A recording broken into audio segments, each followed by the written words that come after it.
What is going on, Machinima fans? This is Trendkill, and welcome to my first ever series for Diablo 3. Now, most of you who know my channel probably know that I started gaining popularity when I made some Skyrim character builds, so I thought I would kind of transition that into Diablo. So what I've done is I've made some preliminary leveling builds for each of the classes in the game, and I want to share those with you guys today. But first, let me explain a little bit about these guides and how they work. So they estimate that your level cap on your first playthrough will be about level 30. Therefore, because these are preliminary guides, I've level capped each of the builds at level 30. That way you have a clear path, or at least an idea as to what to use to get to the harder difficulties. Also, understand that this is not a step-by-step guide showing you exactly what to do every single level.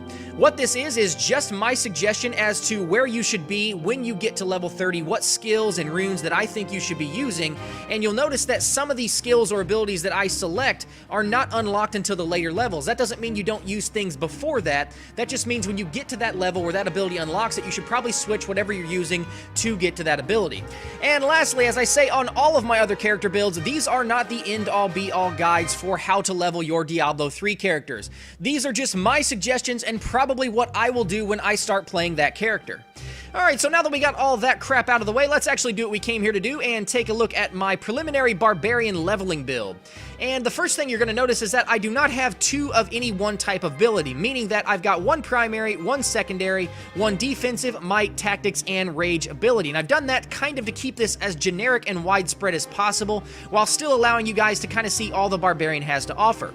So the first thing that you're going to notice is that I've got Cleave here with a Reaping Swing rune attached to it, and this is basically my Fury generator. Cleave's going to attack all the enemies in front of you, gaining you 5 Fury, and Reaping Swing rune is going to also generate an additional 3 Fury per enemy hit. So that's going to generate a lot of Fury if you've got several enemies in front of you. Then I've got Rend, which is where we're going to spend our Fury, and what this does is this does a lot of damage, 210% weapon damage over 3 seconds to all the enemies that are around you, and the bloodlust rune is going to allow that damage to also heal you, so 9% of the damage you do with your Rend is going to heal you. For my defense ability, I've got Leap selected. That's going to allow you to close the gap between you and several enemies. Also, when you land, it's going to give you, with Iron Impact, it's going to give you a 300% additional armor boost for 4 seconds after landing. That's going to allow you to get into the mix and kind of get into the middle of people and then start cleaving and rending them to death, basically. Revenge it's a might ability, but it's kind of a passive skill as well. It has a 15% chance to become active when you're hit, and when it becomes active, it inflicts 220% weapon damage to all nearby enemies, and you heal 5% of your maximum life for each enemy hit that way.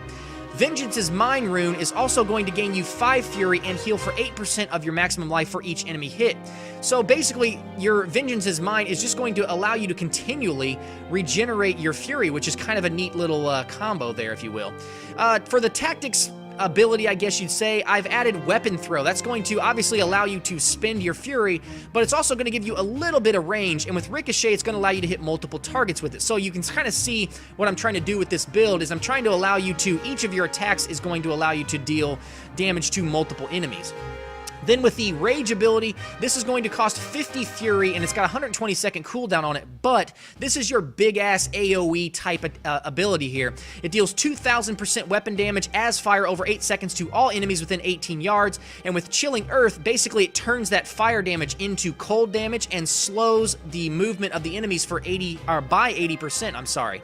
So that's going to give you a little crowd control as well as a lot of AoE damage. And finally, let's take a look at the passive skills. We got Ruthless selected. That's going to increase our critical hit chance by 5% and increase our critical hit damage by 50%. The Weapons Master is going to give us bonus damage from swords, maces, axes, all the weapons basically. It's going to show you here what it does. It's going to add basically different types of damage and different abilities to each type of weapon.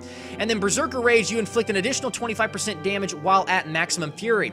So the cool thing about this is with Vengeance's Mine, with you constantly regenerating your Fury each time that pops, and your Cleave also generating your Fury in an insane amount, you can really walk around with maximum Fury and start dealing an extra 25% damage, and you can actually be a beast without spending any Fury. So this is kind of a neat little combo.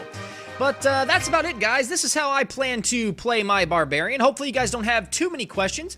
If you do, obviously leave those in the comment section below, or if you can't get a hold of me there, find me over on my channel at TrendKillV01.